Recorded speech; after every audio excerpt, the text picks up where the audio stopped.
Hello and welcome to the Hitomi stand here at IBC in Amsterdam. We've got a lovely colourful set because I'm going to show you a simulation of a broadcast, a live broadcast coming from two different countries. Two different countries with different cameras looking at the same reporter. Yes, it's going to be me and then somebody else who looks exactly like me in two different countries at the same time. Yeah, it's a simulation, bit of fun. But seriously, if you've got two different countries, you're going to have two different cameras and different latencies coming back from those cameras. So I'm going to show you that with an impossible clapperboard.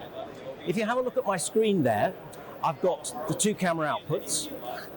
Camera 1 is looking at the astrological clock in Prague.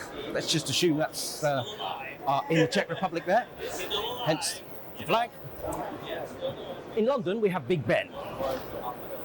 London, Big Ben, okay? And I'm going to show you just a difference in timing. This couldn't happen in the real world because you need an enormous clapperboard to span two different cities, but have a look.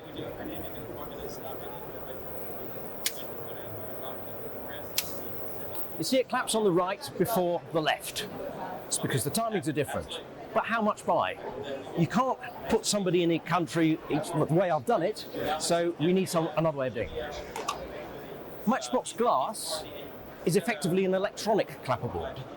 It works on an iPhone or an iPad, and the app is completely free. You can download it right now, get your iPhone out or your iPad, and search for MatchBox Glass on the App Store.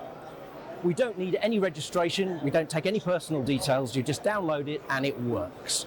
You can put in whatever text you like, such as camera 2, whatever you need to identify your shot. What happens is, if you look at the area here, we get a purple flash. That is the start of a video sequence. Inside the QR code, there's data. And part of that data is the time of day, okay? The iPhone or the iPad gets its time of day either from the cellular network, if it's an iPhone, or in our case here on the booth, it's just getting it from Wi-Fi from our little local area. Once it knows the time of day, it can send the time of day in shot down to our analyzer at the other end. The analyzer knows the time of day from a local NTP or a PTP server. It doesn't have to be on the internet, it can just be your local network. As long as it's got a time source, most trucks will have a GPS locked source, it will know the time, okay?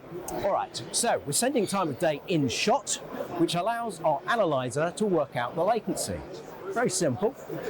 If you have a look closely here, camera 2 has a delay of 72 milliseconds, whereas camera 1, over there, much longer latency.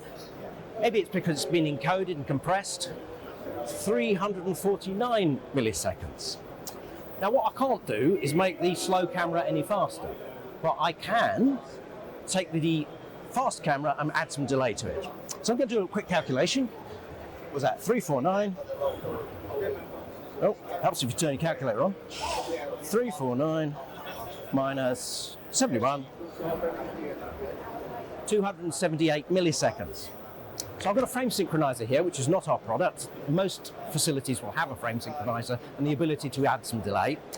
I'm going to put in 278 milliseconds of delay onto my fast camera to get it to match up with the other one.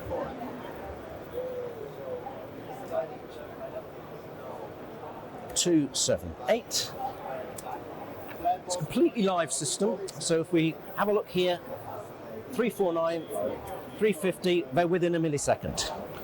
To prove that it's nicely timed up, I'm going to get my impossible clapperboard again, which can span two cities. Have a look on the screen.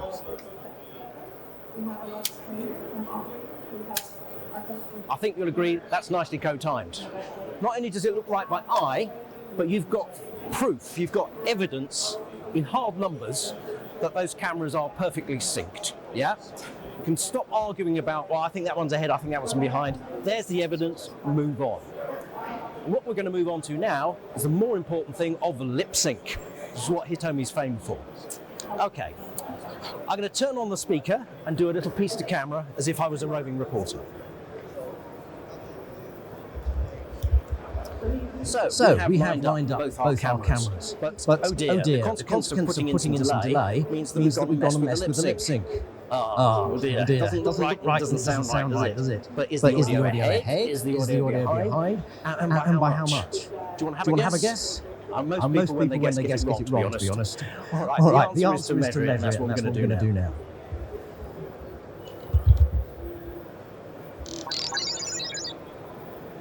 You hear that chirp? That's data in the audio. We've put data in picture, and now we're putting data in sound. The data in sound has also got a timing element to it. It means that our analyzer can work out exactly what's happened to that sound along the way and how much the sync is out by. And sure enough, the audio was ahead by 183 milliseconds. Now that's not much, but audio ahead is not something we're used to in the real world.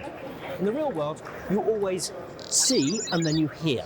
The speed of light is faster than the speed of sound. So thunder and lightning, you see the lightning, and then you count your numbers, and then you hear the thunder, and you say, oh, it's that far away. Similarly, if I was to shout at you from the other side of the hall and say, hello, you'd see me do this, and then you'd make an adjustment as a person, say, oh, he's over there. You'd expect just a short while later to hear the sound. Humans are really good at doing that. But what humans are not used to is hearing before you see it. It just doesn't happen in the real world. It's impossible. It's physically impossible. But in television land, unfortunately, it happens far too often. There's more and more processing going on video than there is on audio, and the two take a separate path. If the delay has not been compensated for with the audio, you get the audio ahead, and that's why it looks and sounds awful.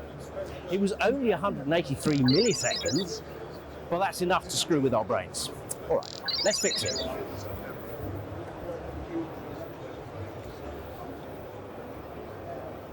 I'm now going to add 183 milliseconds of delay to the audio. There we go. The system is measuring all the time, and you'll see it's gone to 0. That should be nicely in sync. Now look what happens if I move my microphone a very short distance.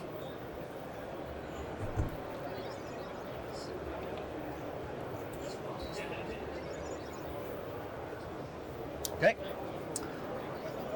It's gone up. It was 0 and it's gone up to 4. I've got a ruler on the wall here. I've moved it from my 1 foot position to the 4 foot position to prove that and it's gone up by 3, yeah? I've moved it 3 feet. The speed of sound is approximately 1 millisecond per foot. And I moved it 3 feet, it's changed by 3. To prove that I'm not cheating, I'm going to move it back.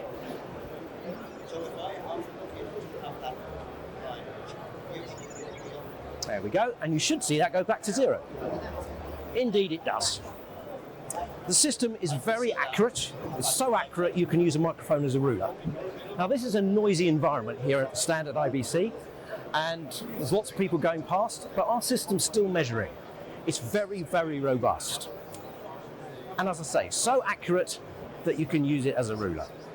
Final proof of the pudding, I'm going to do a piece to camera again. Turn on the speaker.